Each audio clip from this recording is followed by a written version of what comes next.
Hey guys, we've got less than a month to go until the iPhone 11 Pro, yes, new naming there, is unveiled. And it's been a crazy week of leaks. We've got some triple lens iPad Pros that nobody asked for. At first I thought that was a joke, but apparently actually very likely to happen. New naming for the iPhone, the Pro series, and I partnered with Max Weinbach to bring you an extensive report on a bunch of new features you haven't heard anywhere else coming to the iPhone 11, which may or may not sway you to buy it. I'm excited personally. I'm always excited when Apple's releasing something, and I don't know about everyone else, but it should be an exciting month. All right, so let's get started with the Pro naming. This makes sense to me, and let's start with where it came from. CoinX is a Twitter leaker. He accurately predicted the last year's lineup just a week before release and has been fairly accurate with earlier rumors as well. He insinuated towards a Pro naming on this year's iPhone lineup. Now, he didn't detail what the other iPhone would be called, so there are a couple of variations here. Let's go through those. The iPhone XR replacement this year would either be just the iPhone or iPhone 11, leaving the 5.8 and 6.5 inch models to be the iPhone 11 Pro, or possibly just iPhone Pro. To me, the naming makes sense. I like it. I think it's good for Apple's marketing too. The only problem I have is, do the new features justify the Pro naming? And Vanya Geskin here puts it well. The Pro should be USB-C, the Pro Motion display, and of course Apple Pencil support. This year's iPhone is only rumored to get Apple Pencil support, at least on the new iPhone 11 and 11 Pro series. So what features would Apple be keeping exclusive to the Pros that other iPhones haven't had before? We'll definitely find out. I don't think the Apple Pencil is enough. And next year, there will be a bigger distinguishing factor between the Pro and non-Pro series with all those upgrades happening. We've got more release date predictions, this time from CNET. They're anticipating also a September 10th announcement date with a September 20th release date. That one's being predicted by SoftBank president, who just casually dropped it in an interview. And a new report from Wedbush today is claiming that all three iPhones will be released simultaneously. So there won't be a staggered release like last year on the iPhone XR. In fact, this will be the first year where Apple launches three iPhones and they're released at the exact same time. Okay, so let's start on those exclusive leaks with Max Weinbach. First things first is he's saying base storage will be rising from 64 to 128 gigabytes. Better, but not as good as Samsung. They offered 256 gigabytes base storage on the Note series. Apple's never really been about value though. Past that will be 256 gigabytes and then a 512 gigabyte option like currently exists. And this is just for the 5.8 and 6.5 inch. He doesn't know about the budget end 6.1 inch model. And by the way, regarding these leaks, it's interesting to me because I'll be going back once the iPhone launches and we'll be able to compare all of this stuff because there's a lot in here. He's also saying 1 terabyte is rumored for 2020. So next year's iPhone will have a max storage size of 1 terabyte. And a very cool one, he's saying that the rainbow Apple logo rumors we've been hearing about are true, but won't be happening in the way that you think. Indeed, Apple will be bringing a rainbow look to certain devices, but it'll be more of a coating. So not the old retro style Apple logo like I showed you earlier, more like the shimmer on the back of the Galaxy Note 10 series, but a lot more subtle. And we tried to render that for you. It isn't easy. He understands it as more of a silver aura with some rainbow elements to it. Very subtle, but when you move your iPhone around, it'll have a beautiful look.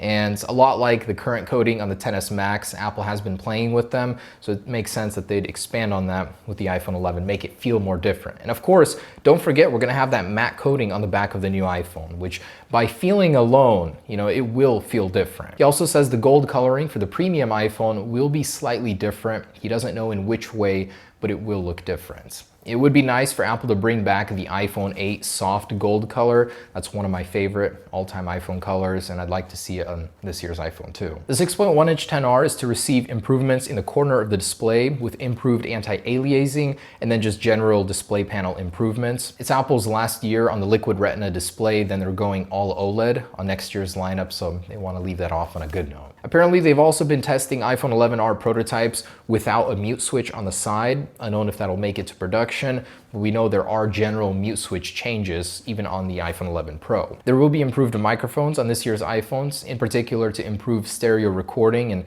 Apple wants to fix any issues you may have during calls. Face ID will have internal changes, which in turn will mean it'll be as fast as Generation 2 of Face ID. That's quite fast because right now it lags behind. Regarding the cameras, some features here. All three lenses will be used for portrait mode data. And this means that there will be certain features restricted just just to the iPhone 11 Pro series, where the 6.1 inch will have some features left out. You will be able to film video with the wide-angle camera, although it will be limited to 4K 30 frames per second, and generally the wide-angle performance in photo and video is to be better than competitors in many areas. So we'll see about that. 120-degree field of view. Very curious. That's one of my most anticipated features on the iPhone. And Apple is to add Siri intelligence in the camera application. Unknown what this means, but it could mean scene identification and respective options because of that. Maybe you're filming a certain landmark and it'll give you some sort of options in relation to that. I hope these general camera changes mean that you can actually change the resolution in frames per second within the camera app. I still think their camera app sucks. I mean, years behind the competitors. And the wallpapers in particular are to be a treat on this year's iPhone. I hope that means more of those dark night mode respective wallpapers that change. Also some more live wallpapers, maybe dynamic wallpapers. Apple has been neglecting that so much. I don't understand it, but hopefully these treat wallpapers mean that Apple will finally be adding a ton of new ones without removing older ones. Moving on to the new iPad Pros, and the last leak from Max Weinbach says Apple has been testing water-resistant iPads, unknown which specification, but IP67 is likely. That's the same rating as the XR, which is 1 meter for 30 minutes, relatively safely. I certainly see a need for this. People read on their iPad all the time, maybe in the bathtub even. So why not? Make them water-resistant. Apple has the technology. Okay, and those triple lens iPads, why? When we rendered that up, I didn't realistically think that Apple could do it, but I guess we sort of predicted that. So the new iPads will have triple lens cameras according to Maka Takara. According to a supply chain source, Apple will indeed be adding their latest and greatest cameras from the iPhone to the new 2020 iPad Pros. Not only that, but the 10.2-inch iPad is likely to get a new camera array as well, very similar to the new iPhone 11R series. So we rendered it wrong here, sorry about that, there was little confusion, but it will have a dual lens camera, very similar to the 11R. There is an interesting design change though. The interior of the lens is not body colored, and that's because of the metal backing. Apple doesn't need to make it all glass and body colored here. I think it looks good. So a lot of people think the regular iPhone 11 should look like. So triple lens, dual lens cameras happening on the iPad, very cool. I mean, why not have the best camera quality? Now, I personally think this is because of the AR push, VR push, especially as iOS becomes more and more advanced to augmented reality. Wouldn't you want the best tool possible to make those AR dreams happen? And that triple lens camera will do that. Earlier, Bloomberg in January said the iPad would be the first one to get the rear time-of-flight laser-equipped cameras, and this certainly explains that. So that could get that technology first, and then 2020 iPhones will be getting the same camera array afterwards. And a recent report from UBS is claiming Apple is also working on folding iPhones and folding iPads, and we're likely to see one as soon as next year or the year after in 2021. So Samsung, Huawei, all those companies aren't the only ones working on foldable devices. Apple is just more of a wait and see approach, refine their technology before rushing to the scene like Samsung did. And according to Ming-Chi Kuo, Apple will be absorbing all tariff costs for the iPhone this year. Next year, it's very likely the prices will be going up.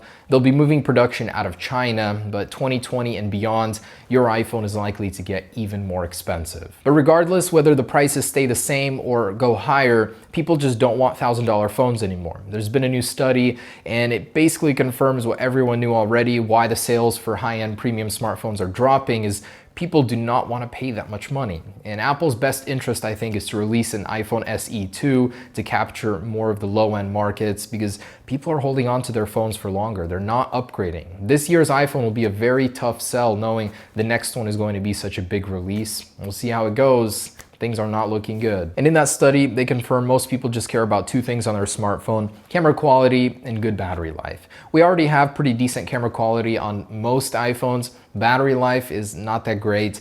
And I say this because Samsung, according to EV Leaks, will be producing graphene batteries in 2020 or 2021 in one of their devices. I'm very skeptical of this, knowing how much we hear about battery tech that never materializes. Graphene batteries would charge fully in 30 minutes compared to 1 hour right now on the Note 10. It's a great improvement, but they don't talk about if it actually makes the battery life any better, just that it charges faster.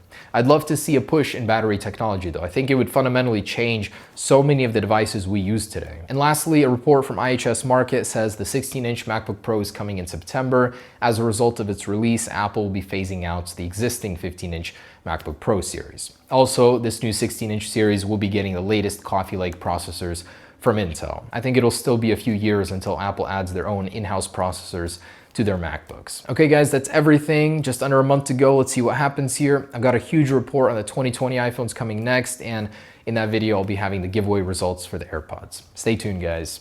Peace.